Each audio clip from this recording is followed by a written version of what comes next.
Praise the Lord. Our daily bread. Deuteronomy chapter 8 verse 11. Beware lest you forget Lord your God in not keeping his commandments and his ordinances and his statutes which I command you today. O Almighty God, thank you for giving this wonderful verse. May your presence showers on us. O God, in the world that is operating today, sin is increasing among people due to worldly desires and lustful excesses, and due to evil deeds such as envy, competition, deceit, and revenge. We often forget you who created us.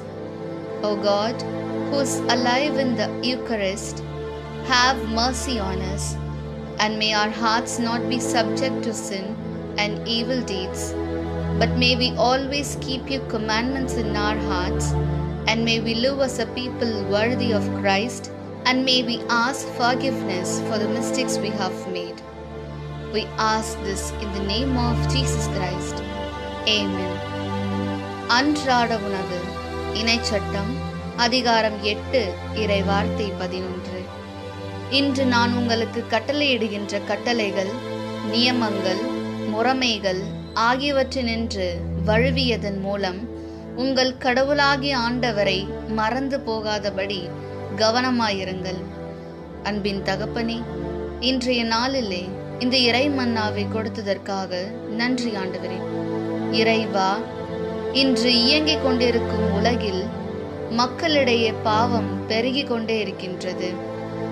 உலக சிற்றின்ப ஆசைகளாலும் காம களியாட்டத்தாலும் பொறாமை, போட்டி, வஞ்சகம், பழிவாங்குதல் போன்ற தீய செயல்களினால் எங்களை படைத்த உம்மை பல தருணங்களில் மறந்து விடுகின்றோம். நற்கருணையில் பிரசன்னமாய் விளங்குபவரே, எங்கள் மீது இரக்கம் வைத்து எங்கள் மனம் பாவத்திற்கும் தீய செயல்களுக்கும் இசையாமல் உமது கட்டளையை எந்நாளும் எங்கள் மனதில் இருத்தி கிறிஸ்துவுக்கு ஏற்ற மக்களாக வாழ்ந்து செய்த தவறுகளுக்காக இவ்வேளையில் மன்னிப்பை இறைஞ்சுகின்றோம். ஆமென். அன்னன்னுள்ள போஜனம். நியமாவர்த்தனம் 8 அத்தியாயம் 11 വാക്യം.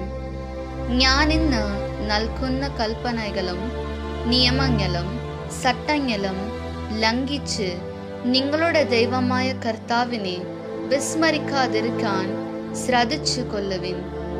ദൈവമേ, ഈ ലോകത്തിൽ മനുഷ്യരിൽ പാപം പെരുകുന്നു. ഈ ലോകമോഹങ്ങളിൽ ജീവിക്കാതെ പാപം വെടിഞ്ഞ് വിശുദ്ധ ജീവിക്കുവാൻ ഞങ്ങളെ അനുഗ്രഹിക്കണമേ. ഞങ്ങൾ അങ്ങയുടെ കൽപ്പന അനുസരിച്ച് അങ്ങേക്ക് ഏற்ற മനുഷ്യരായി ജീവിക്കുവാൻ ഞങ്ങളെ അനുഗ്രഹിക്കണമേ. ആമേൻ.